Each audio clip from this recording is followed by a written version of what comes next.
to the History Center and to Oral Histories Live. My name is Rob Klein. I am the host of Oral Histories Live. Our guest tonight is the great Teahen. We're going to grill him about his life and career and his philanthropic work and all kinds of things. We're going to give you an opportunity to ask the hard questions as we go along over the course of the evening. But before we go that far, we need to thank our friend Mike Wilson, who supports this program, supports Oral Histories Live, and it is because of Mike that they can hire talent like me. So, also, Mike has returned to his customary place in the front row where he can look at me disapprovingly if I mess up. So, with that, hi Peter, welcome.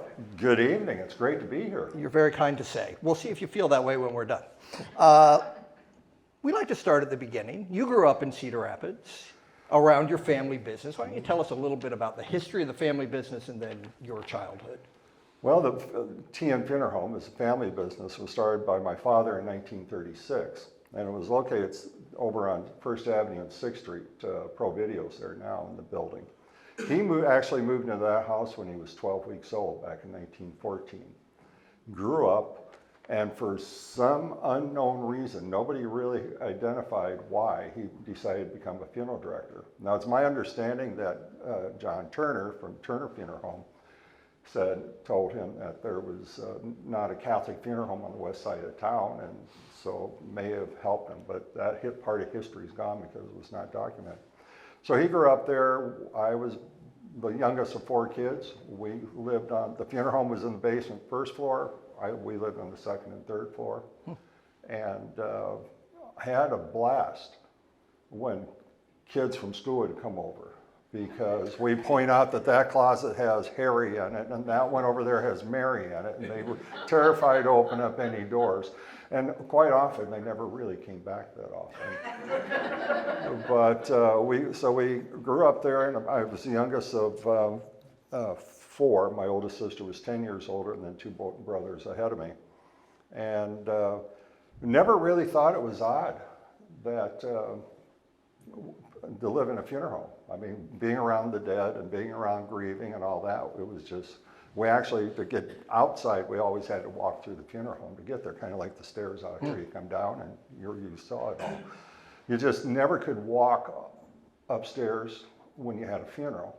You couldn't walk on the floor. You had to sit wherever you were because they would hear the footsteps going across the hall. But it was good. It was fascinating. I think it prepared me for a lot of what I do today. I mentioned, I think one of the impressive things, the things that impressed me probably in a lifestyle back then is at the age of 5, I was lost in Chicago for over almost 6 hours. I was, as a young kid, we were at the tallest building. I think it was Prudential Building at the time. And they had those scopes you put in a quarter now, probably a nickel back then, and you look all out. Well, I was the youngest, so I always got to look last, and usually by the time the money ran out. And I turned around, there was no family there. And so I said, well, where did everybody go? So instead of being smart and staying there, I took the escalator down, caught the elevator, took the elevator down, went out on Michigan Avenue, walked 6 blocks down Michigan Avenue, crossed Michigan Avenue, went to the hotel, went up to the 10th floor where our room was, and sat outside the door for almost 6 hours. And now how I found that, I have no idea, but I was sitting right outside the room. My dad came to get a photograph to give to the police, and he found me. You were there. You could take your picture right there. Yes. So I just want to make sure I have this straight. So your childhood was some combination of the Addams Family and Ferris Bueller's Day Off. Yes, exactly. It worked exactly like that. Okay. All right. Yeah. I'm a little bit flabbergasted by that story, but let's. You know what, as long as you're telling stories about yourself and your childhood mishaps, you should tell a couple of altar boy stories, I think. Oh, well, we're Catholic, and we lived just down the street from St. Pat's, so we were the closest altar boys, so whenever there was a mass, we'd get called, and, and usually did several masses a day. Well, before you could become an altar boy in those days, the mass was in Latin. And so you had to learn Latin to respond to all the minister said, and you had to do it from memory. You couldn't read it. I'm horrible at languages. I'm still horrible at language. I struggle with English most days. But I studied, and I studied, and I studied, and I failed, and I failed, and I failed. And I worked. I wasn't going to give up. I wanted to be a member of the Knights of the Altar. That's the altar boy group at the time. I finally passed. I was so proud, so excited. I knew it all by heart. I went to say my first Mass at St. Pat's with Father McDonald, who was the pastor. He is just thrilled. And I'm thinking, this is really cool. He's all excited that I'm here. Then he tells me, Peter, you're lucky because this will be the first English Mass at St. Patrick's. We never used my Latin language after all that studying. Then they called me back to help at weddings. And with the English came the turning of the altars, if you're familiar with the Catholic Church. And they positioned the altar and the kneelers where the bride changed their vows, exchanged their vows. And we, as the priest and the altar boy, would come up between the kneelers and the altar. Well, that day we were standing there, and they were just in the very serious part where they're getting ready to say I do, and I was hot. Now, they didn't have air conditioning back there, but I was really hot. And I'm thinking, I'm sweating, something's wrong, and I turn over, and my entire arm is on fire because the top blouse is called a surplice. It had dangled over the candle, and it was up on flames. It was going down my back. I don't know what to do. Janet and I are firefighters now. It took us this many years to figure out you stop, drop, and roll. But back there, they didn't teach it. So I back out and try to put it out with my hand, burn my hand. So what do? You flip it off. So I take it over, flip it off, throw it on the carpet, and stomp there and stomp it to put out. We were at the reception not long after that. I don't know why we were there, the two altar boys, but a lot of Protestants were in the group. And we were up at the jukebox, this other altar boy, looking at, and these Protestants, how dare they? They're talking about the new Catholic funeral rite, and they couldn't for the like of them understand why that guy was dancing up on the altar. Speaking for the Protestants in the room, we're not real bright. It's the kind of thing you set yourself. So really, the major accomplishment we are celebrating is that Peter Teahen is here at all, right? Lost in Chicago, sets himself on fire in a church. That's impressive stuff. Well, it kind of goes to, it sets the whole stage for my life in disaster service. I knew it was going to get dark before it got light in here tonight. Okay, so let's talk about the funeral business a little bit. There are sort of, well, there's you starting at 14. There's a story about your mom needing to take over the business. And then there's a story around the moving of the funeral home from what is now Pro Video. You can tell those stories in any order you would like. Well, I was the youngest of four. My father died when I was 12. I was a week away from my 13th birthday. He died of cancer. That left my mother to run the business. Women didn't run businesses back in 1966. And she was reminded constantly by other funeral directors she needed to sell because there's no way a woman's going to be able to do that. And I was really the youngest one left at home, so that's where really I started, greeting people at the door, helping deliver flowers, that type of thing. And she had these funeral directors call up and says, well, we'll offer you this, and it's not all that much, but you're going to go broke staying in business. Well, she defied them all. She was one of the first women livers, I think, in the area. But it was, we ended up hiring Mr. Rowan. In the history perspective, that's Rowan Funeral Home on 3rd Avenue West at the time. The interstate took his business out. And, but he was old enough where he couldn't do the lifting. So at 14, I'm helping embalm bodies. I'm helping doing removals, all this stuff to help him. So I'd be going to school at night, a lot of times embalming all night with him. My brother was graduating from basic on the Air Force, and she had to go to San Antonio for graduation, and couldn't find anybody to help her because nobody wanted to help her at that point because she was a woman. And so I was left behind to answer the phone. Well, lo and behold, we got a death call. And at 16, I did my very first funeral arrangement. So I started seeing it's totally illegal, even today, back then, even today, but I got to do that first arrangement. and the person got in the ground, so I must have done it right. That's the bar, is That's it? the bar. Well, if you read the news in the last couple of days, just getting them dead to the funeral home is good. We've had 2 people come to life lately in other towns, fortunately not here. Fair enough. I just want to point out for context that when I was 16, I worked at Hardee's. And I wasn't good at it. Yeah. So you could have gotten a job at a funeral home. Apparently so. I wouldn't have had to fix the ice cream machine. Yeah. That would have been a plus. Which is a lot, I don't know if it's a lot like embalming, but it felt like.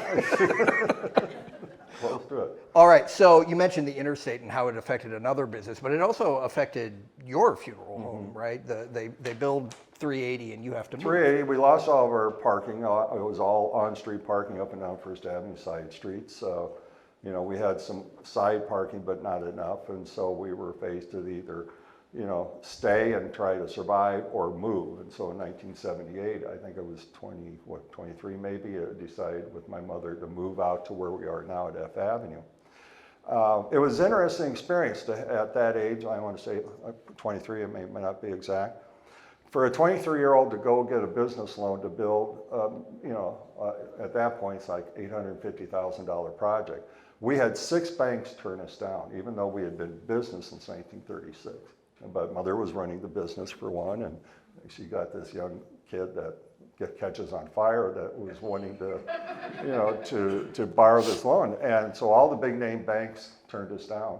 And finally, Brenton Bank, which was down First Street East, they had a trailer in the back of their building. That's before they built their building, they were doing that. And they said, well, gee, we'll take the risk on you. And so they were the only bank in town that would risk giving me a loan to do the business. And we're still here. And so we're very grateful to the wiseness of, how wise the bank president was. And the bank officer was a woman, and she kind of clicked with mother, and I think they finally believe that women can do it, and she back her up on it. So, but we had a lot of different experiences with funerals. Even before we moved, I said, somebody asked, what was the strangest funeral? Well, it had nothing to do with necessarily the person died. It was the funeral one day we we ended up with 56 shotgunned armed police officers, 3 SWAT teams, and 2 helicopters, and about 70 other police officers in the houses around us because it was a motorcycle gang group, and they were anticipating riots where they were going to have to use police dogs and tear gas. I didn't sleep the night before, but I've got to say we didn't use the tear gas or the police dogs, and nobody was shot and fired at, but they were the greatest folks to work with. These guys that are brutal looking and threatening, they were here, we need to put this flag on your motorcycle. Yes, sir, that'd be great. But it taught me to don't decide what someone's like until you actually deal with them. And the idea that you needed such a huge law enforcement presence was that there was a grudge involved here, right? Well, the wife ended up murdering their husband, and the gentleman who was murdered was the founder of the motorcycle gang. And about 6 months prior to that in Milwaukee, there was a similar situation, and they ended up using tear gas police dogs and riot police to break it up because it had gotten so out of hand.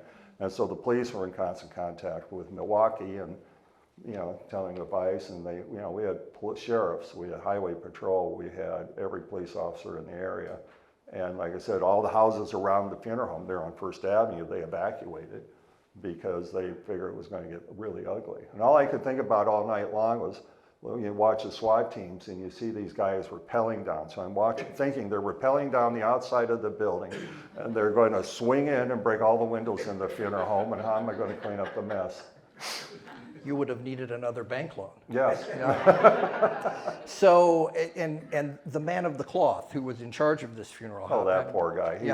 He had retired about 10, 15 years earlier. And they couldn't get any other minister to serve, and so he said, "I'll do it." And he's just blown away by all this security happening. He says, I don't, he's afraid he's going to say something wrong. And up until after the funeral started, we finally heard that the wife was not coming because the lawyers wanted the wife to come to the funeral, and that would have spiked the riot. And but there were snipers out. We were getting calls about there were snipers going to kill her if she showed up, or on the funeral procession. So all the way on the funeral procession, we had the fastest funeral procession because cops were on every intersection, a helicopter over the top, looking out for snipers. And I cut my hair real short that time and had a tie on, making sure they didn't mistake me for her. So I'll bet that was also the loudest funeral procession, yeah, right? we just, because loud pipes save lives, I Yes, understand. yes. And the motorcycles down the street. Motorcycle. Yeah. Okay, so what we've learned is that the motorcycle gangs in Cedar Rapids are reasonably polite. and they still are. We work with them a lot. There you go. Yeah. All right. So there's just no good segue to talking about your disaster work, right? There's no smooth road from a charming story about motorcycle gang violence to Catching on fire and getting catching on lost in fire Chicago, to talking about, say, United Flight 232. Yeah. But you got some training in disaster response, and we're sort of the opinion you might not ever need to do anything with it. Is that right? Nothing ever happens in Iowa. So I say that after a derecho and a major flood. Send your cards and letters. Yeah, but back in 1989, there's a big earthquake fault line along the Mississippi. It runs from St. Louis, Memphis, Nashville. It's called the Madrid Fault Line.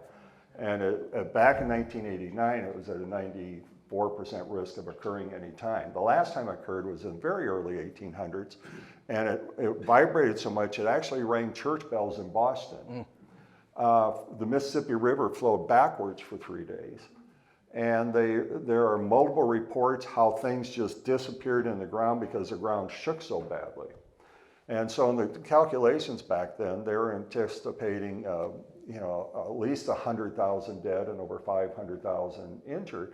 And guess who's be the first responders? We're the closest, so people from this area. So federal government came out and said we need to train a bunch of funeral directors. So they offered us an all-expense paid trip.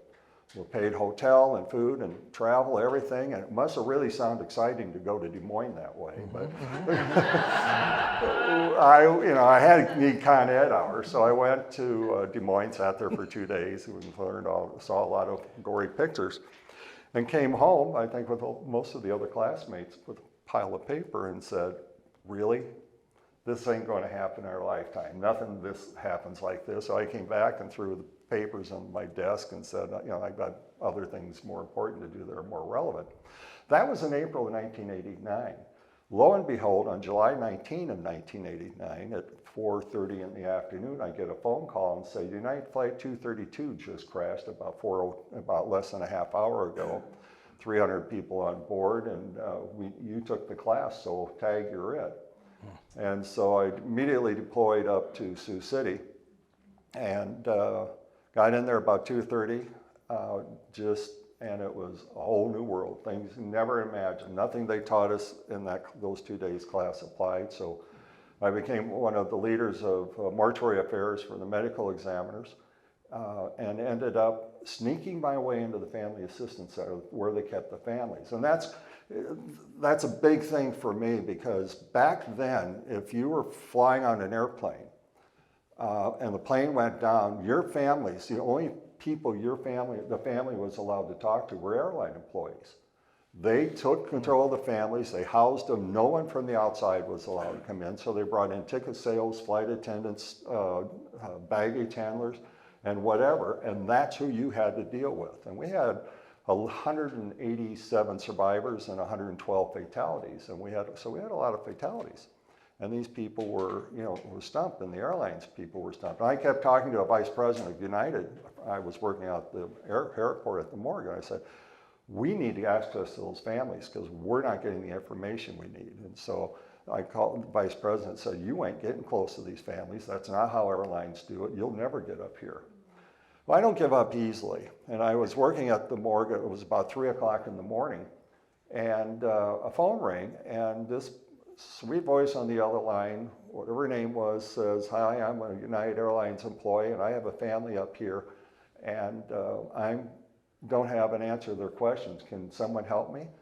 And I said, "You know, I'd be glad to come up there and answer any questions you have." "Oh, that'd be great." So I get up there, you know, before 4 o'clock, and we spent the next 2 hours talking to this family. And the gal from United was just thrilled. She says, "Oh, we need people like you up here. I'm going to go get my boss." Minutes later, in walks the vice president I've been fighting with for the last several days, and she said, "What in the are you doing here?" And I said, "She invited me." And she said, "Okay, well, you can stay, but you can select one other funeral director to care for all these 112 families." I said, "Okay. Problem is, you can't talk to the families. We're going to introduce you at a meeting. You're going to go have an office. You stay in that office. Our employees will ask to talk to the families. The families have a question. The employee doesn't know. The employee will come ask you the question, get the answer, take it back to the family." I knew it wasn't going to work, but I said, "Sure, why not? At least I'm in the building, right?" They introduced us at 10 o'clock. By 10:30, the hallway outside our office was lined with family members who refused to talk to the airline employees. And so for the next 2 weeks, the other funeral director and I were still limited to be the only two there. We were the only ones to deal with all 112 families. We dealt with a lot of tragic stories. Some of the families were survivors of the crash who had lost family members. But it was, I remember one night getting called out from talking a woman out of a window who was going to commit suicide. Her husband had died and she couldn't live, so we get called out for that. And just a lot of different things like that happened that we probably maybe don't have time to talk about. But what I learned was families deserve better. And I led the after action report for the government. We had FBI and NTSB and everybody there. That became a really stronghold. Two things we learned there, and this was care of the families. And the program that I established at Briarcliff College on the care of the family ended up being the basis as it grew to, I think it was 1994, 1995, Act of Congress, the Aviation Family Assistance Act, which is still the standard for care of families around the world. And it gets credited back to the work we did in Sioux City, so I'm very proud of that. But it is, families are important. And care of the dead is very important. I know we can be flippant about it, but the FBI was using a procedure that was haunting its noise as they were doing fingerprints. I won't get into the detail. But because of the fuss our team made afterwards, the FBI still trains in the academy. No one ever uses a procedure that you used at Sioux City. So we figured that first disaster was opening the doors to me, but also do that. Well, I was going to ask, so the airline's position at the time was all about liability, is that right? Right, exactly. That's why they wouldn't... The baggage handler says, "We handle baggage." Right, exactly. We don't comfort people whose children just died, right. Type thing. Right, that seems like a liability issue in and of itself. Yeah. So you've alluded to it, it's a little strange to talk about this disaster creating opportunity, but that's what it did. It created opportunity for you to do more of this kind of work all over the country, literally all over the world. We don't have time to talk about all of it, but maybe we should talk a little bit about your work around Alaska Flight 261. Sure. Well, that kind of prelude to that was, it was 232 opened that door. And I'm now in, I think, 35 years of disaster works, and I've been in a leadership role of over 70 major disasters around the world. Done every type of disaster except nuclear release, volcanic eruption, and sinking ship. I've been shot at once. I've been held twice at gunpoint by terrorist groups. I think, well, I was on fire in church, so this can't be terrible. But it was, so I've seen a lot of horrors from the front lines of a genocide in Darfur to horrific things in Haiti. But it was 232, Flight 261, Alaska Airlines was important in the sense of it was an airplane that was coming up from Mexico headed north. It crashed off the coast of California. At that point, I was actually up in San Francisco working with the government on a disaster response plan for a major earthquake when called. So I got taken off that project, immediately went to the airport and started taking care of flight crews and things coming in. Since 232, until we got to that point, I developed into a mental health professional, which I still am, a mental health traumatologist, and specify in trauma and traumatic impact on families. And so I was tied with dealing with the families, not the families, but the flight crews and everybody who were coming off, finding out that a plane had gone down, they lost. And ended up doing a memorial service in San Francisco at that time. Then jump ahead till about October, the following of that year, and I was in a disaster response in Puerto Rico. I get a call from Red Cross National Headquarters and said, the families of Flight 261 are here. And they have a 1-year anniversary coming up in the end of January, and they haven't started this memorial service, and they asked us who the national know could handle this. And they said, the only one we know is you. And so families several family members flew down to Puerto Rico, we met. National released me from that disaster. I immediately flew to Seattle and started creating a 4-day memorial service for the family. We had 850 family members from all over the world coming. We ended up buying 3 hotels, a symphony performance hall and a roundhouse, and turned the roundhouse into a dining room because we had to feed them 3 meals a day. There were no banquet facilities and things in the Ventura County where we were at. But it ended up being a very important service for all. We're on record, I'm on record in California as having the largest motorcade in the history of California, as we shut down the Highway 101 with transporting families down to Glendale, just north of LA, and then moving them back all in rush hour traffic. But the most poignant things was at the beach, the day of the 1-year anniversary, and we had a beautiful beach on a military base. There was beautiful tents. We were having memorial services inside the tent, and then going to take the families outside. And the responders from the year before would surround them, and then I was to read the names.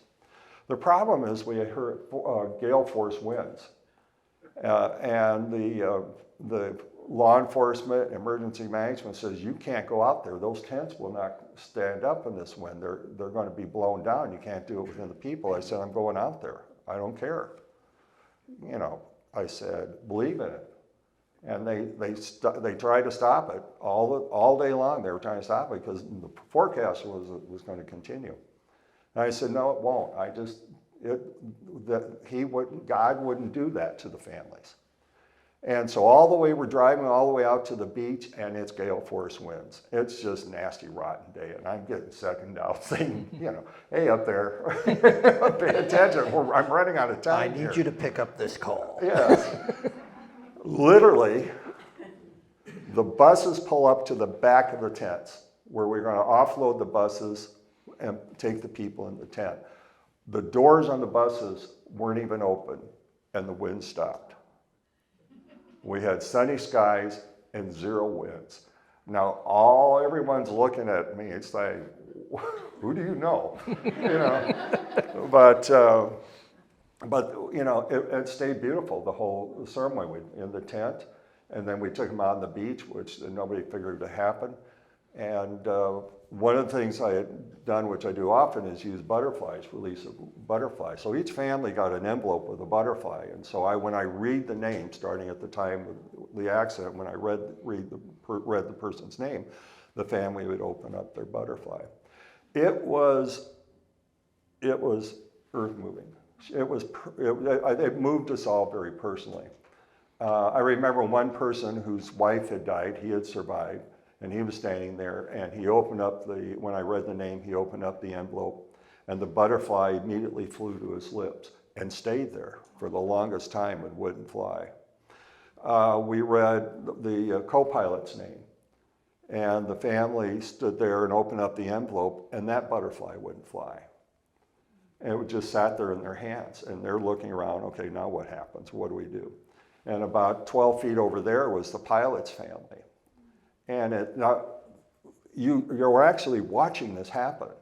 And I read the pilot's name, and they open up the envelope, and that butterfly, the pilot's butterfly, immediately flew over to the co-pilot's family's hand, landed next to the butterfly, and they both took off and flew together. And later,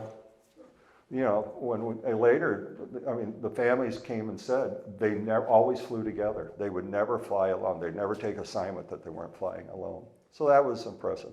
Through this process, my daughter, who's now in business with me, Beth, she was a senior in college, and there's a lot of times with parents, you get some distance with your kids. And I thought the only way I'm going to recement this relationship is see if Beth would help me. She was going to public affairs, public relations at Mount Mercy and stuff. And I called her up and I said, hey, I got this memorial service and I need your help. And she said, what?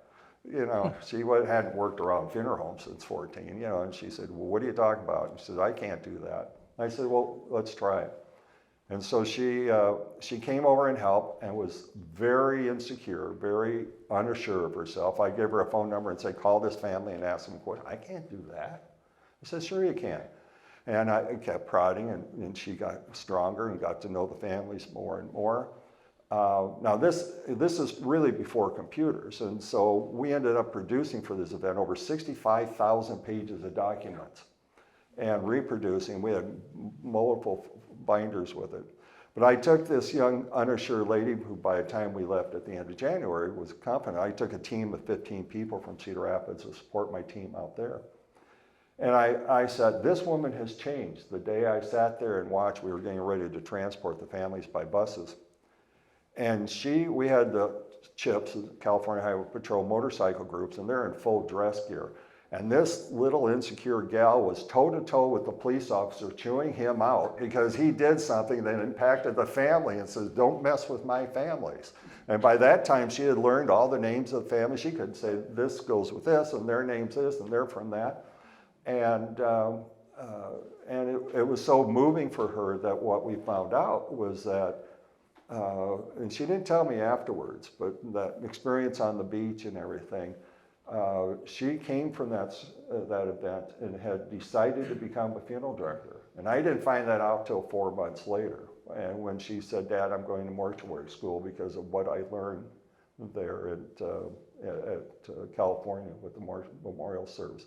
So in the midst of death and tragedy and horror, there's a lot of wonderful things that can occur and that can make change. And you look at it, and I don't know, time-wise, I'll rattle for, you've got till tomorrow night, right? We're just gonna go all the way through this.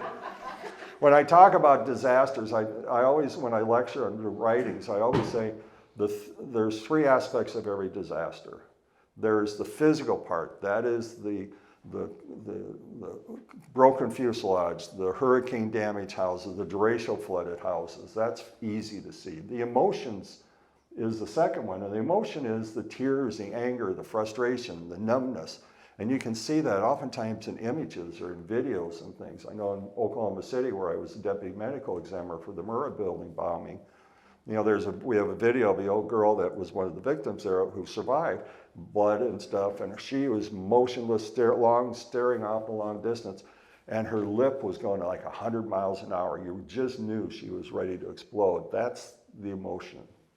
But the third part is the spiritual part, and you know, I don't want to necessarily confuse it with religion, and everybody has their own take on that, but the spirituality of disaster work is you will have experiences in disaster response that are so powerful that it will reach into the most inner core of your being and touch you and change you forever.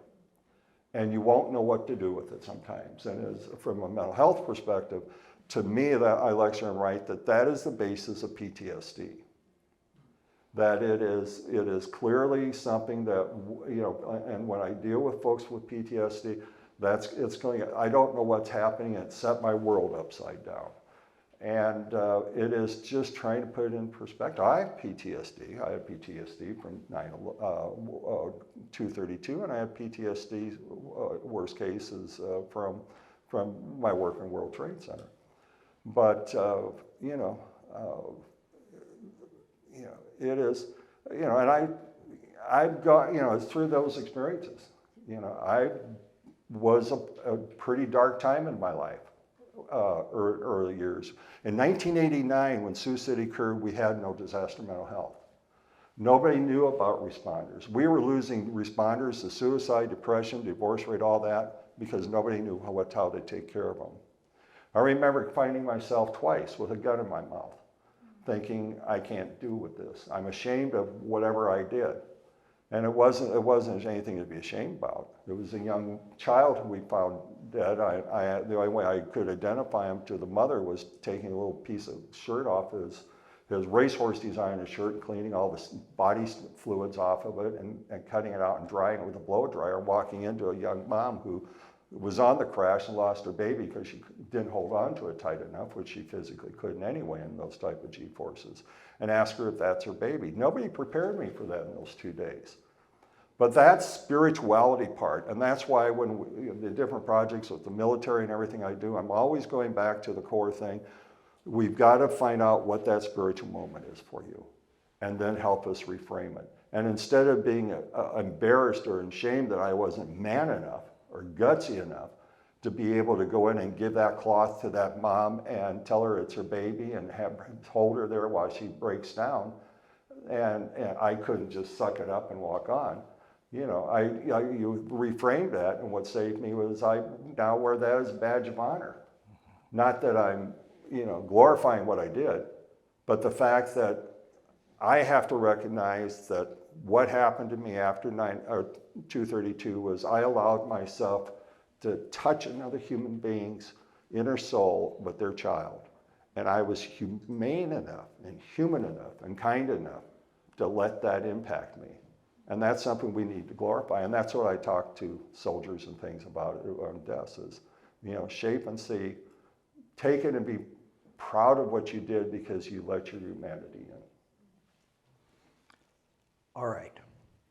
We're going to pivot to a somewhat more uplifting topic after thanking you for all of that work. And also, there are 2 key takeaways from that story that I feel like I should highlight so that they don't get lost.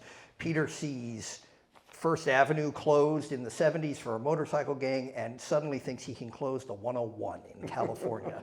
That is taking something to scale. Yeah. Also, the second takeaway, someone's job is to put butterflies in envelopes.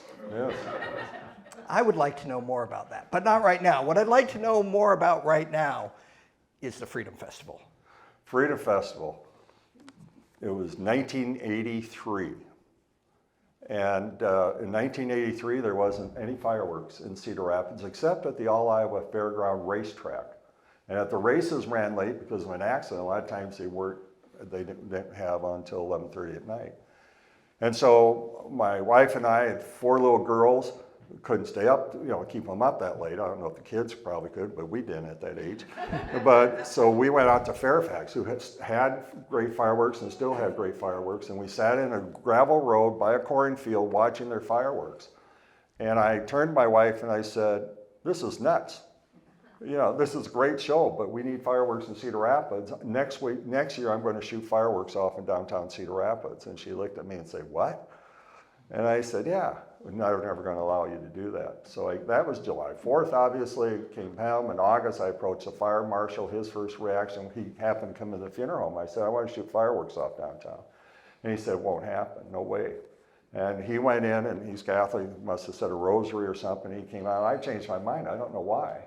It sounds like a great idea. So I said, okay. And so I started planning. Well, the next hurdle was we got the Linn County Veterans Group involved, but convincing City Council. City Council didn't want anything to do with it. Don Candy was mayor. He said, absolutely not. You're going to blow up the stained glass window. You're going to blow up City Hall. We're not going to allow you to do it. And I can pester really well. I can just keep after people. And finally, it was in April. The City Council finally agreed to do it. April to July 4th, not a lot of time. They authorized us to do it. So we shot fireworks off in the center of the island, the grass area there. We had about 6,000 people show up. The first 3 shells that went up came back down in the crowd. The wind had changed. And my daughter, Beth, who I mentioned about the airplane crash and was in business with me, she was one of the first to get hit by a cold shell of the fireworks, and she's on my lap, and it's in both of our laps. Remember, we were pivoting to a happier time. Well, it gets better, but it's, we stopped the show, we all moved back, we do the fireworks, and a great time. But going into that evening, that show was going to cost me $4,000. I had only raised under $2,000. So I was on the hook for $2,000. And I think, holy cow, I hope somebody chips in. So we put out big 50-gallon barrel drums out there, and people filled up enough to pay not only that event off of most of the next coming year. So we did that 3 times in a row. Finally, it was in the spring, and I get this nasty call. I know Don Canny, so it wasn't nasty. He could just be gruff. He says, what the hell do you think you do? And I said, why? I do the fireworks. Well, no, now everybody's coming to City Hall and they all want to do this on the 4th and they all want to do that on the 4th, and we're not event planners up here. It's not, I'm taking authority as the mayor, and you are now the 4th of July event planner. Anybody who wants to have anything to do on the 4th of July has to be approved by Peter Teahen, or the city council will discuss it. I said, wow. I had no idea that was a mayoral power. Yeah. So the first fireworks display that I talked about was 1984, so this is our 40th anniversary. It was about 3-4 years after that when Don called, that I got 7 of our key groups together. We're putting on events that made us official now. And we created the Cedar Rapids Freedom Festival. And it continues now very successfully. It ebbs and flows like everything else, but for an event like that to be so strong after 40 years, we were ranked as one of the top 4th of July festivals in the United States. And we were getting awards from the International Association of Festivals, and a lot of effort goes into it and still does. But it creates such positive community energy and showcases the talent. I mean, we put on Freedom Festival stages and things have gone on to do many wonderful things. But one of the most poignant stories in this, again, I always take it down a little dark side, but to me this is a good fuzzy feeling. Somebody said, what really touched you the most about the early point of the festival? I said, one man. And they said, one man, what? And I said, we were about 10 minutes away from showtime with the fireworks. And that's a crazy time. And it was, and I was on the 3rd Avenue Bridge, West Side 3rd Avenue Bridge, and this man came up to me. And he was scraggly looking, obviously, clothes weren't, fancy at all. And he says, I need to talk to you. And I'm thinking, I don't have time. And he says, can I just talk to you for a moment? And I said, sure. I just stopped and gave in to him.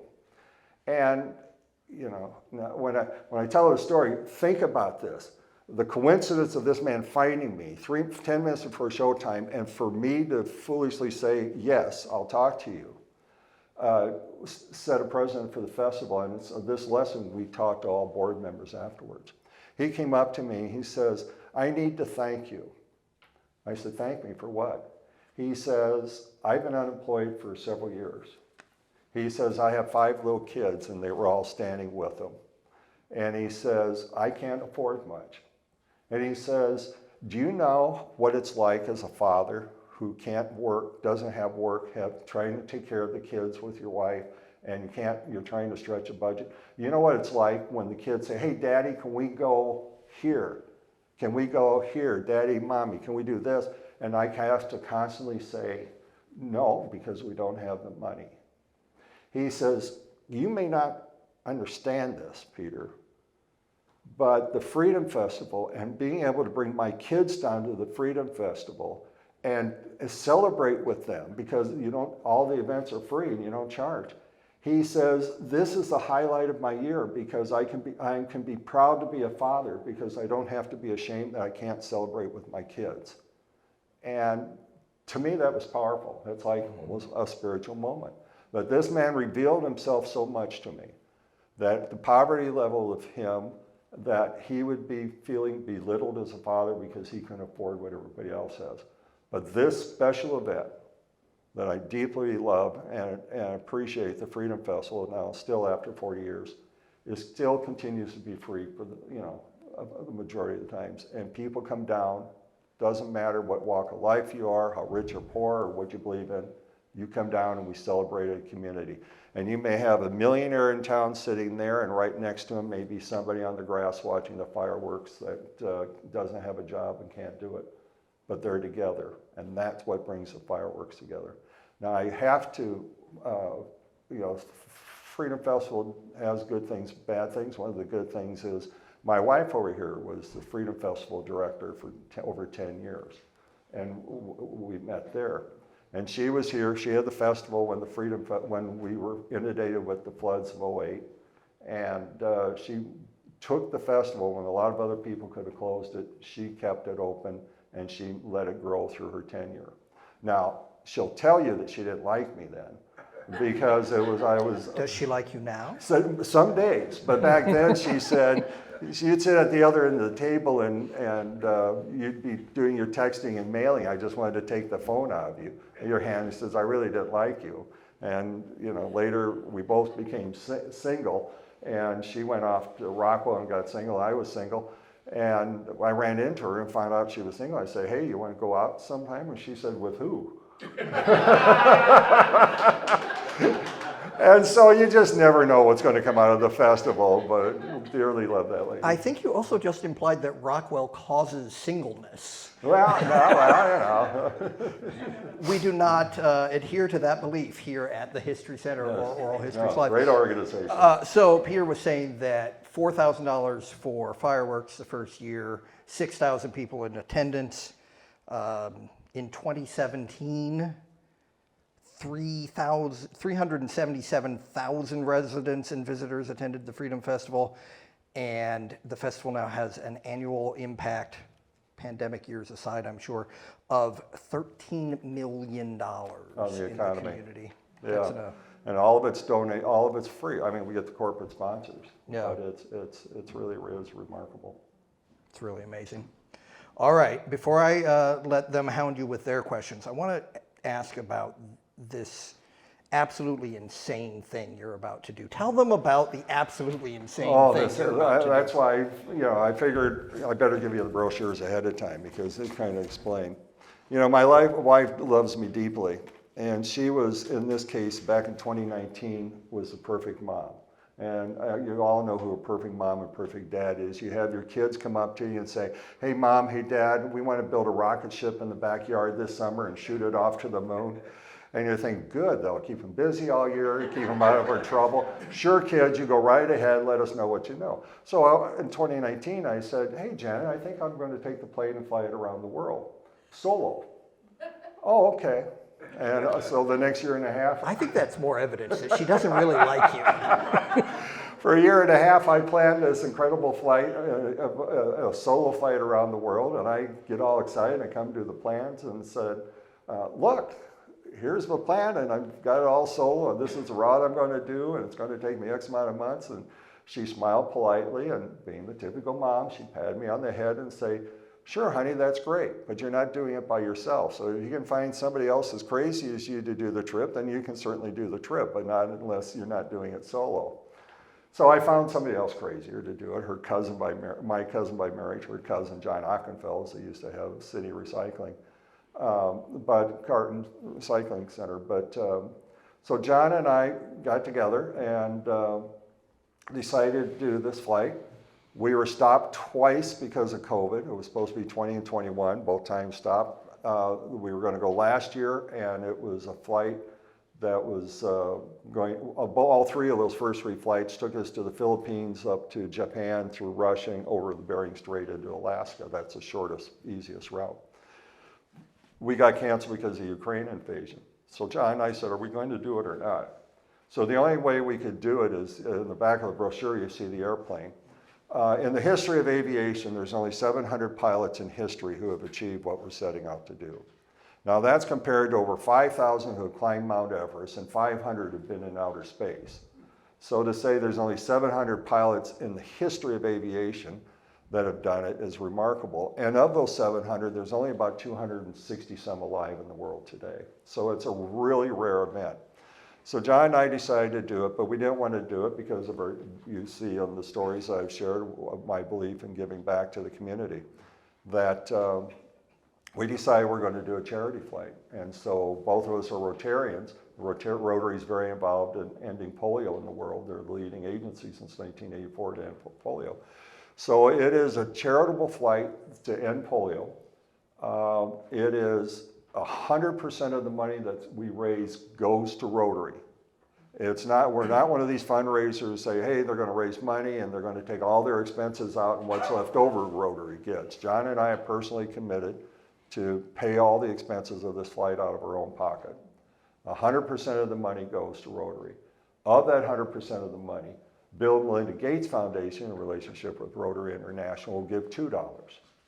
So if you give $5,000, they're going to give $10,000, so your gift's now worth $15,000. We've got people giving $20,000, so their gift is now worth $80,000, or $60,000. And it's exciting. Now we're gearing up for departure on May 5th. The Australian route's going to take us about 5,000 more miles. It will go, it'll take us, instead of 2 months, it'll take us 3 months. So we're going to be confined. And most of our legs, the way we have it planned, are 4.5 to 5.5 hours until we get to the Pacific. And that's why people avoid the Pacific route. Because when we leave Pago Pago, America Samoa, we've got a 7-hour flight to Christmas Island, Kiribati, another 7-hour to Hawaii, and Hawaii is the dangerous one. Because we will take 12 to 14 hours minimum to fly from Hawaii to California. So the chairs you're sitting in are comparable to cockpit chairs, and you're elbow to elbows, and you're not going to get up and walk around or get the flight attendant to bring you anything, because there ain't any. But to sit there for 12 to 14 hours, in good times, it could take up to 16 hours. And that's why we had to change planes, because the other plane I had since 1990 didn't have the fuel capacity. This will carry about 1,000 pounds more than the other plane I had. That gives us a chance to go over. Tomorrow we're taking the plane to New Jersey, where they're going to install tip tanks, 33-gallon tanks on the end of the wings, and they're putting a 160-gallon fuel bladder inside the airplane behind your pilot, co-pilot seat. Just to be able to make that big jump from Hawaii over to California. Just for fun, tell them how many hours you currently have on the new plane. Oh, I'm an experienced pilot. I've got a total of 4 hours. So if anybody wants to come along, I'm fine. I'm fine. It's 4 hours, and by the time we get to Chicago, or probably New Jersey, I'll double my flight time. So a very experienced pilot.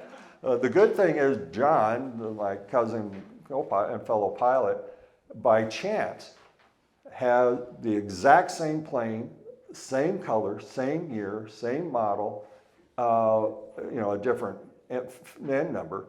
So, it came all built in the same time. And he and his company, he was a pilot, flew that plane for almost 28 years. So to him, it's like getting on a bike. For me, I still have trouble getting the door open, but I'll be better. Yes, you will be better. So Rockwell's helping us with the routing and the planning. If you go to our website, you can see other photographs. There's me in a real classic survival suit. It's called a Gumpy suit, and it's you put that on, and you have to wear this big, bulky Gumpy suit, because if you go down, especially when we're going from Canada to Greenland, Iceland, Scotland, your water survivability is very little. So you've got this heavy gear on that will make the room even smaller, because you don't have time to put on if the plane goes down. And we have a big 6-man survival raft. We'll have GPS trackers on all of our equipment. We'll have satellite phones. If you go on our website, you'll find a link where you'll be able to follow where we're at.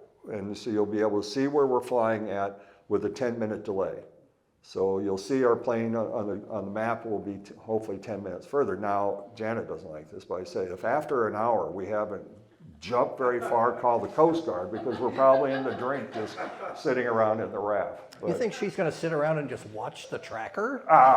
No, she's got all these events. I think she arranged with Leslie to go out to dinner already. We've known Leslie and Jason for a long time. That'd be the way to do it. But the power of what we can do as a country. And so right now I'm organized with Rotary clubs around the world are planning to host fundraisers for us, and we're using it to bring attention to the media and government officials. And we think polio's over with, but it's not. It's still out there.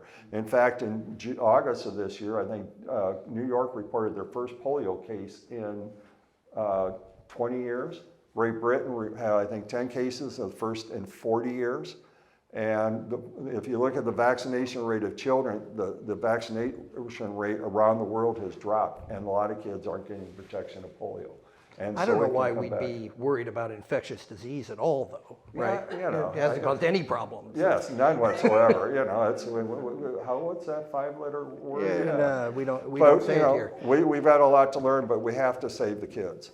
And this program is cool because not only are we giving them the vaccination for polio, but they get all the other childhood disease shots that our children get when we vaccinate them.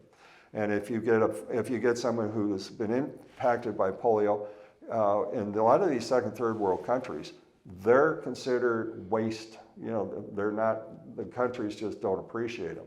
Well, this program helps fund jobs for them to be productive members of things. They help in developing special bicycles and wheelchairs and crutches to help them become mobile.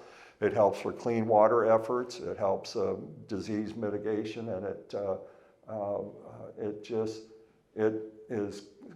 the program is being successful, and they think, most countries are not reporting polio anymore. But there was a big spike this year because we're seeing, there's one country, especially Afghanistan, where they're not allowed, and there've been a lot of exodus out of Afghanistan going out, and there's a lot of that virus. And it's more than just children. If any of you, all of us are old enough, maybe I got the sugar cube, and maybe a lot of us had friends who had polio. But I remember I was at a restaurant before COVID now, and the woman came up in tears, and she had heard about the fly. She says, "Oh, thank God." And tears are coming down her eyes. Thank you for. We got to figure out. My husband just died of polio relapse syndrome, and what that means is that if you had polio as a child and you think you're recovered, what we're seeing is increase in numbers now of the polio relapse syndrome, where you are getting more of the symptoms back that you had as a child, and polio is impacting your breathing and all your functioning of your body, and people are dying from it. And so it is truly a challenge for us to overcome. We feel truly blessed and willing to take the risk to spread the word and to raise money to help, end this horrific thing. And that's really why I do the stuff I do. Mm-hmm. Disaster work. I work, like I said, the front lines of a genocide in Darfur, where they killed 500,000 men, women, and children. And somebody said, "Why do you put yourself in those places?" And I said, "I've been lucky in life. I've been lucky to have a family that loves me, and support of my staff that allows me to go. But I go where I'm called because there's a need." And with my personal spirituality, I said, I was called because the guy upstairs said they need you.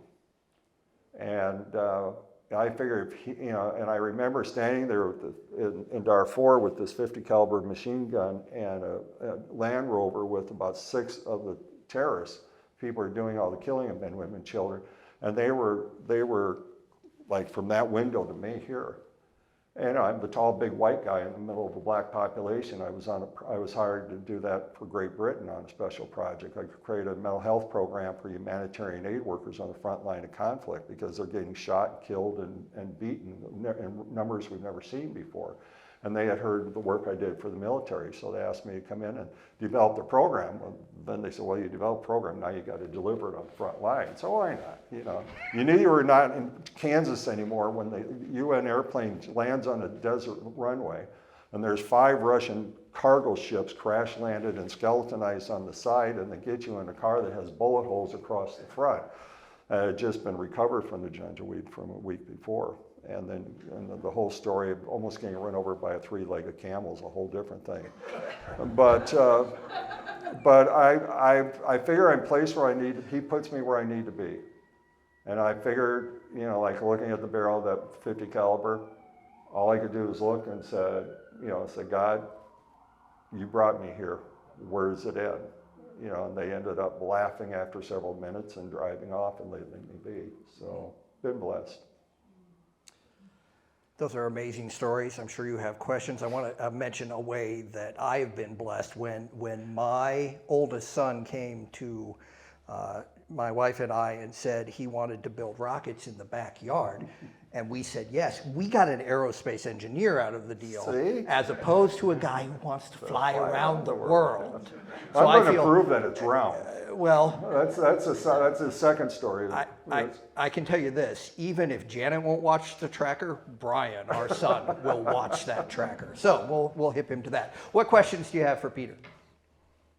When did you become a pilot? I became a pilot in freshman year in college. And I always had a love for watching planes go. And then funeral home, a lot of times when death was far away, we'd rent Wathen flying service out at the airport at the time. They had planes and they used their plane to go out. And so I always rode along just to get the experience. And a lot of times the seats were gone because the stretcher was there. So I'm sitting on top of this, empty stretcher until the body was in. And then I got the head as a back support on the way home. But that's how I got introduced to flying. And then it was 1972, I got my license. As a young college student, couldn't afford to fly, but I got my license and got back into it, kind of dropped out in the mid-80s, got back in, got my instrument commercial rating, and then bought a share into the airplane in 1990, the Piper Lance, and flown almost 3,000 hours in that plane until I sold it at the end of the year to buy this new one. And of all that time, all those years, all that time, there was only one bad time, one hair-raising experience. Did it involve a 3-legged camel? No. Okay. But it involved a plane with no engine. Not 5 people on board. My engineer says that's a bad idea. That's a really bad idea. We're 9,500 feet over St. Louis, flying to Destin, Florida for Mother's Day weekend. And all of a sudden, the plane made a lot of grinding noise, like it wasn't happy, and the propeller shut off. And I'm sitting there and said, we have no engine, and I'm not going, we got to put this down. And so I called the controller. I said, my engine just blew up. I'm a glider now. I need an airport, and I need everything out of my way. And he says, are you declaring an emergency? I said, no. No, everything is fine. Yeah. I just need... Give me a spot. You don't want to declare it as an emergency? No, I just need an airport. And he said, and this was when St. Louis was busy with Ozark and stuff, and there were all these planes flying around, and he kept asking, you sure you don't want to? I said, what are you going to do for me? Follow me on the ground? If I hit the ground and don't make it, the trucks are going to be there anyway. I said, I need a runway. So fortunately, my airplane's a glide. I was able to glide at 10 miles, put it down Spirit of St. Louis, and we had no injuries and no damage to the aircraft other than having to put a new engine in. Then I immediately got in and had to say, if I don't get in a fly right away, I'll never fly again. So I rented a plane similar to that one, took off, and we were like an hour south of St. Louis. And then it's time to change the fuels in the wing. So you change from one wing to another. The guy forgot to tell me. Usually you just step down, flip it over. And if you want to shut it off, you have to depress it and turn it off. He forgot to tell me that stop didn't work. So when I flipped it to the left tank, it went into the cold off position. I didn't have an engine again. And I'm saying, this is not good. 2 in one day is not good. So you go back, okay, what did I do? So I switched the switch back, and the engine came up, and we went to Florida. I'm feeling great about this round of the world trip. I'm feeling really good about it. Is your wife a pilot too then? I've taken ground school, but I've not done the... So you couldn't take over? She can. I might be able to take Yeah. over and get us Yeah. She can, and she does. She just has never landed it. She's taken it off. She's flown, does quite a good job. Now, as I say, I was watching the video of you and Rick Sellers. Rick's been a good friend of mine. Now, Rick is legally blind. He reads like this. But he likes going flying with me. So I let him fly the plane. Now, there's a good idea. He can't drive a car, but he's flying the plane. But he does really well. I don't let him land it. But up in the sky, and especially on a good day, he can see the contrast of the dark earth and the sky. And so he knows when he's straight and level and when he's turning left and right. And so he handles it pretty good. Except don't ask him to find a fixed point on the ground because he can't see that far. I noticed that you said you don't let him land. Yes. Does he want Oh, to he land? wants to. Yeah, he keeps saying, well, I can do this. I can see the contour of the ground. Sure. Rick Sellers, everyone. If you haven't seen his Oral Histories live, it's a hoot, and it's on the website with all the previous ones. Other questions? Yes? Yes. I'm not a native of Cedar Rapids. I didn't get here till 1982, so I can't imagine when that incident that you talked about at your funeral home down on First Avenue happened. What was the time frame of that? That was about 1976, I would say, 76, 77, yeah. So they shut off First Avenue. If you haven't been there before that time, First Avenue and 6th Street, for those longtime Cedar Rapidians know, was the busiest intersection in the state of Iowa. They had all the highways coming, 30 and 151, 150, all merged at that intersection, so it was always a busy highway. But they changed that pattern before that. But yeah, they had to shut First Avenue and 6th Street down, clear the area up in case the rioting started. And you were right on the corner. We're right on the corner, yeah. If you know where St. Pat's Church is, Yes. 1 block west of there, there's a big house right on the corner. It's got a ramp up the side and Pro Videos there. That's where my dad moved into in 1912 and grew up there, and then we grew up there. Yes. What is a traumatologist and how did you become one? Traumatology was a certificate awarded by Florida State University after a lot of training and lecturing and writings. And it is special. I specialize in the psychological trauma, psychological issues of trauma, which is unique, especially related to disaster. I also do critical incident stress management, which is a protocol that's been around a long time, and I lecture there and do protocols out of that. But it simply indicates that you're specifically focused on people with trauma, and it's usually a major impact rather than just a loss of a loved one or something, which I do as a funeral director. Most of your work through the Red Cross then? Domestically, I volunteer through the Red Cross. Internationally, I'm brought in by other organizations like Darfur. I was brought in by Great Britain. The work in Indonesia, I led mental health workers from 7 countries into Sri Lanka after the Indonesia tsunami, and then helped create a mental health recovery plan for them because they only had 2 social workers in the whole country. And so we developed a service delivery and figured out how to give them a long-term recovery type thing. In Haiti, I was brought in as a mental health consultant to a medical team, went in with a team of 450 people. We were there 2 days after the incident. And the way getting there it's a great story how I got there. I was in Costa Rica. They said, hey, you want to go to Haiti? I said, sure. So I had to fly home, and they said, go show up at Sanford. And I had my personal pilot was John Travolta and his wife Kelly. John has several planes, and he had an old 1964 jet engine. John's a neat guy. He and Kelly was such a sweetheart. And so I had escorted them after Katrina for a day and just really connected with them. And so John was up flying, and Kelly and I, there was I think 20 other people on the plane with us. So Kelly and I went off in the sitting room and just had a fantastic discussion for a little over an hour, and she was so kind. And this was right after their son had died. And then I went up and sat in the cockpit with, the jump seat behind John while he flew, and then we landed and offloaded over 5,000 pounds of medical supplies, took off. I was then assigned with the medical team to General Hospital, the largest hospital in Port-au-Prince. and to show you how desperate things were. All the patients, because the buildings were structurally unsound at that point, because of the damage of the earthquake, they moved all the what patients were left, they moved out in the outside courtyard. And they left the intensive care unit, which was about 50 patients at that point. We had a newborn, young child, more than a newborn, up to 90-year-old patients. And if you want to talk about proper care, they were being cared for by an LPN nurse, a dentist, and myself. Would work the night shift taking care of 50 patients. The first night we showed up, we had 24 patients on IVs. I went to the supply room to get the refresh of the bags, and they said, here's 6.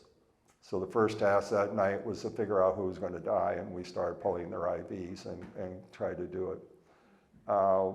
It was an ugly night, that first night. It stank in there, it was hot in there, you couldn't breathe, you had no electricity. All you were doing is comforting the dying because you had no meds for them. The nurses and doctors had left. And we started around 9, 10 o'clock, I think. By 1 o'clock, I abandoned my patients. And I said, I can't take it anymore. And again, talking spiritual moments, I said, I can't take this anymore. I'm way out of my league here. And so I went out and sat on the front porch of the building and looking at all the patients out there in the courtyard. It wasn't long after that the dentist came out. He says, I can't do this either. And you know, the stars were up and we were looking at the stars and nobody was talking. Neither one of us were really talking. About a half hour passed and we looked at each other and we pretty much said at the same time, he says, they have nobody else. We may not be the best people for them in the state of mind, but without us, they have nobody. And I stood up and I had a long sleeve shirt. I still have the shirt. I ripped both sleeves off the shirt and he did off his shirt and we stood up and we went back into our patients. And it was incredible because we didn't sweat the rest of the night. We were comfortable. We gave comfort to aid to patients that, you know, just without medicines, but gave them whatever we could do to comfort them. We didn't lose a single patient that night. And that next morning I had a young man who was probably in his 20s. I think he was somewhat college educated. He had a massive infection in his leg and I was going to lose him. And I told him, I can't fight that infection here. I need to get you out of here. I said, there's a Navy ship, USS Comfort, out in the harbor. I said, I need to take you out there. Can I send you to the hospital ship? And you had to really fight for him. It wasn't just an automatic. And he was there with his father, and they both said no. And I said, he's going to die. And they said, no, because they said, can Dad go with me? I said, no, he can't go with you. I have to send you. And so we had some tears, some talk. And what I learned from that discussion was in Haiti, the hospital, this biggest hospital in Port-au-Prince, hadn't fed their patients in more than 5 years. So if you didn't have family bring food in, the patient didn't have it. A lot of families would sleep under the beds because a lot of times there wouldn't be enough nurses or doctors or any at night. And so they had to take care of it. And so through our discussion with them, I found out what the issue was. Not that they didn't want the son to survive, but if Dad couldn't go, there wouldn't be anybody to take care of him. And I had to convince him, no, we have the U.S. Navy there, and they've got all these medical people, all these doctors and nurses. They're going to take excellent care, and he will survive if I get him there. And so they finally agreed. I finally got permission to apply. So I called and got the Navy corpsman to come over with the vehicle they had in the cot. And we loaded them on the cot, and a lot of tears from Dad and son because they didn't know if they ever see each other again. And I have to admit, a lot of tears from me. And it was an incredible feeling to see him drive away in that ambulance, knowing that there was hope. Now, I never did figure out what happened to him. I don't know, but I have to have the belief that our Navy personnel saved him. But it is, you know, that was a spiritual moment that I talked about earlier. And it just, you know, I oftentimes think about where is he and what's he doing? And does he have a family and that type of thing? But, you know, take the risk. You know, Things about you do. yeah.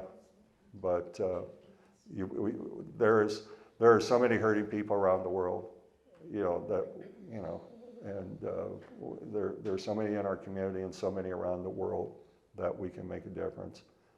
And I think one of the things, I know we're out of time, I'm sorry, but one of the programs I created was the first program for the military in the United States, and it was called Enduring Program, that took care of the psychological aid, well-being of the soldiers and the families as they go off in combat and return. And we created Enduring Families. And I was getting a lecture at the university. I had a young student come down and say, "You got to help me." We were talking mental health. And I said, "What?" She says, "I'm part of the medical unit. We've just been deployed, 250, and they put me in charge of the mental health." And I said, "Oh, for God's sakes, you know, what kind of training do you have?" "I'm none." I said, "What do you do?" "I'm a secretary at the hospital." And so I said, "Well, you know, let me look into it." So I went and met with General Dardis at Iowa National Guard. I said, "You need to have a program with mental health of your workers and your family, your staff, your soldiers." He says, "Don't worry about it. We haven't had a soldier killed since Vietnam. This war is going to be over with quickly." And I said, "You're going to have a lot of, you know, psychological." I said, "All the evidence is there." And he brushed me off. And we had a Chinook where the big helicopters go down, several killed and injured.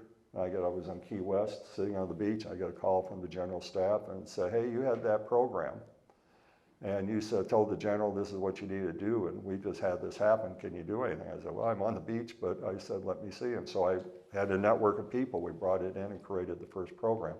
Went out to become Enduring Families. We were the first state in the Union, first state in this country to have a mental health program for National Guard soldiers and their families. Some states, for 7 years, we had the program, and I think there was, after us, maybe 3 or 4. Finally, the National Guard Bureau of Washington kept hearing about this program, and they kept coming out and talking to us and figuring out what we were doing. And it was too complex to talk about now, but we provided mental health counseling for 7,000 soldiers, plus their spouses, significant others, their children, and their parents, all free of charge to the military. All the professional people there donated their services. And whenever a soldier was injured, we deployed our people to go to that community where that unit was at to take care of the families. So if death was, we were there. When they were returning home, we were there. And we had day-long retreats for when they reunify the families. We sponsored day-long retreats for 7 years for 7,000 soldiers and the family. Finally, National Guard Bureau came in and picked up the program, and it's a national program at all states now for all National Guard personnel. Yes? Could you describe your work at the World Trade Center? World Trade Center was, in those days we knew something was brewing. You know, there was just an edgy feeling that there was going to be a terrorist act. And I was coming to work that morning. I was going up Edgewood Road. There's an incline, and I stopped. There was a gal trying to change a tire. Ended up being a new teacher, first day at work, and I was changing her tire for her, and the police car came up to help, and he says, "Hey, have you heard about the plane going into the towers?" And I said, "No, I haven't heard that." And he said, "Yeah, they don't know what kind of plane." And instantly I said, "It's a terrorist act. We're under attack." And by the time I got to the office, I saw the second plane go into the tower, and it was probably within an hour I got a call from national headquarters and said, "You stand by, you're ready and be ready to deploy." At that point, I was getting ready to deploy to Chicago because the thought was the terrorists had attacked, and the next would be like the Hancock or the Sears Towers, and they were going to sweep across the country. It wasn't long before, long after that focus became New York City World Trade Center, Pentagon, and Shanksville also. But I was tasked to go to New York City. I went out the next day, but of course all the airlines were shut down, all transportation was shut down. There was no way to get from there to there. Well, at that point, General Dardis, you know, I had met before, even this was before Enduring Families even, pulled some chains, and he sent me his private jet. And so I was the first airplane off of Cedar Rapids Airport on a transit going to New York City. I was the only civilian on board because they had to clear, for me to be on that plane, they had to clear the plane to fly at the Pentagon. And then anybody going on a plane had to be cleared by the Pentagon to be on. And so, you know, there were other people who could go, but they said, no, Peter's the only one cleared. So we got out there on day 2, flew over ground zero, saw the smoke, landed at JFK about 1:30 in the afternoon, and it was like a science fiction movie. You know, the pilot called and said, hey, we're ready to land, which runway? And they said, take a pick, you're the only airplane. You know, 1:30 on a weekday at JFK. We landed, they tried to find a taxi cab, there were no taxi cabs, finally took a squad car, took me down. Got downtown, and found the command center, and was immediately attached to Giuliani's staff as an advisor for Red Cross. My first task that night was a very haunting task. We didn't know how many people had died. And so I think there was a total of 6 of us, sat around a table at the police academy, and our task was to figure out how many people had died, estimate, and how we were going to report them. Because all communications were gone, all proof of employment was gone. We knew there were stores downstairs, a train downstairs, but how do you get, you know, at first our initial concept was 20,000 dead. And then we had to figure out how do you get families to report 20,000 people dead so we could get them in the system so we could find them or look for them. And so we created different methods from hotlines to putting out kiosks, electronic kiosks throughout a town where people go and register, you know, and just creating this network of reporting system. And it worked really well. The problem was system-wise, if you remember back there, the original death toll soared really high and then started coming down. Well, that's because we went back into the systems to check. And there was Peter Teahen, there was Peter R. Teahen, there was Peter Teahen with Teahen misspelled, showing up as 3 different people. So we ended up having to consolidate the list down. But the bureaucracy got away. I mean, we had a hotline where people could call in reporting their loved ones, and it went on, Red Cross staffed it. But then we had a problem. I was called in because legally it was confidential information. And we had to, how do you get from the hotline established by the mayor's office, staffed by Red Cross, whose information was it? It was determined it would be Red Cross information because it was the Red Cross employees. How do you turn it over to the medical examiner to give the coroner legally because of confidentiality? We had a lot of discussions for several hours over that, and a lot of yelling and screaming and you know, adamant about it.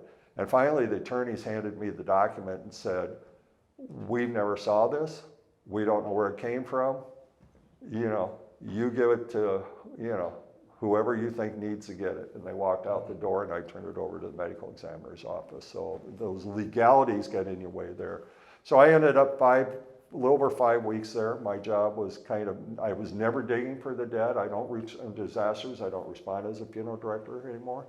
My job was to kind of make assessments. So I was working every day, you know, at ground zero, and then out fresh kills where the debris was taken to search.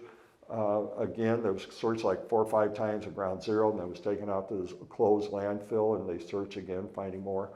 And then my other focus was I helped establish the family assistance center where the families were cared for. Working 18, 20 hours a day. I snuck away one day to go down to the Pentagon to see the Pentagon operation, then got back up.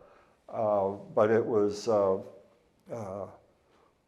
know, I'm a mental health professional. I know this stuff. I know the warning signs. I know, you know, that's what we say again. You know, you're the expert. And, you know, working long hours, seeing horrific things, hearing stories after stories, you know, talking to a lot of people who saw raindrops falling from the sky that morning, which were actually bodies falling from the upper buildings. And, you know, hearing them time after time. And we had multiple terrorist threats against our work site. We were at command headquarters. We had Marines on the outside with machine guns and police officers inside with machine guns because of our threats. Any place we went, they had to check our vehicle to make sure somebody had not attached a bomb to it because my credentials got me anywhere I went. Even to go to the hotel at night, hotel security wanted to come out and check my car for a bomb. We don't do that in Iowa very often, you know, to have that happen. But it was time after time, and they had just put us on alert for the next day and said there's going to be a terrorist threat, there was going to be a big parade downtown. but they put on a heightened alert. And, you know, it was just kind of like, I called 2 friends who were coming up from DC. And I said, I don't want you to come tomorrow. And they said, why not? I said, we've both just been put on a terrorist alert, and I think I'm going to die tomorrow, and I don't want you to come die with me. So stay away. And the one did come. The other one said, I'm coming anyway. And so, you know, you get to that transition, that transition occurs, and it's mental health and FBI, everybody knows it. We went to the parade. We tried to figure out where the attack would be, and we positioned ourselves there because you say, damn it, you're not going to control me anymore. But it was extremely unhealthy conditions. You couldn't see anywhere all that work spot. I have 5 close friends who have died from the work at the World Trade Center that were there after me and during with me. We go through an annual exam every year, a 2-day exam, to see, you know, they're finding more and more cancers of us who work that site because of all the pollutants. It was grueling. I left there thinking I'd get away from it. I went to meetings on Capitol Hill. My meetings were the Senate Hard Office building, and that became a historic spot because in the office next to where I was sitting was the release of the anthrax. So I was exposed to anthrax, and was headed to the airport the next day, and Capitol Police called and said, we think you've been exposed to anthrax. You need to get back here right away. I said, I'm not coming back. I said, I'll go home, whatever I need, I'll get back there. And got back here. We were talking public health the other day. I was lecturing at the public health school, and I said nobody knew what to do. And they basically said, well, if you die, you're going to die, and if you don't, then we're not going to worry about it. So let somebody know. And that was their response. So 6 of one, half dozen of the other. yeah. So take your pick.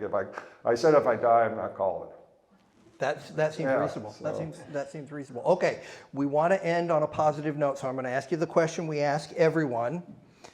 Other than, we don't usually preface it this way, but I'm going to preface I it got this to way. keep it uplifting, is what you're saying. I'm saying, other than fire safety tips, if you could give your younger self some advice, what would that advice be? Fire safety tips. Now I got to throw a plug in there. My wife and I just moved to Robbins 2 years ago. I'm 70 in June. We both became certified firefighters and EMTs and serve on the Robbins Fire Department, so you're never too old. The best advice is, you know, somebody asked me what time, if they made a movie about your life, what would you call it? And I said the title would be Never with the Timid. And I said, you know, and there's a great quote, and I wish I had it with me, from Roosevelt about, you know, the timid. There are those who will go out and get dirty and fight the good fight, and there'll be people who will sit back and criticize you and tell you did it wrong. And that, you know, embrace the opportunities.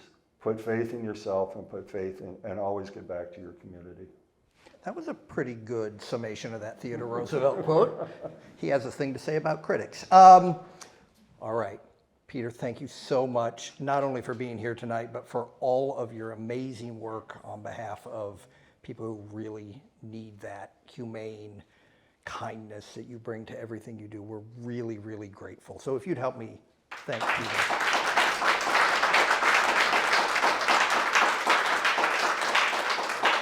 All right. Important notes. We're thanking Mike again. Mike, who makes this program possible. Right. Normally, this program happens about once a quarter, but we're doing a special event with Maestro Hankowicz on March 12th. March 12th. In celebration of 100 years of the artists formerly known as the Cedar Rapids Symphony. Now, here's an important thing. The reason you have to be here for that is because Tim will try to be funnier than me, and I'm not having it. So I need you here to help with the laughing.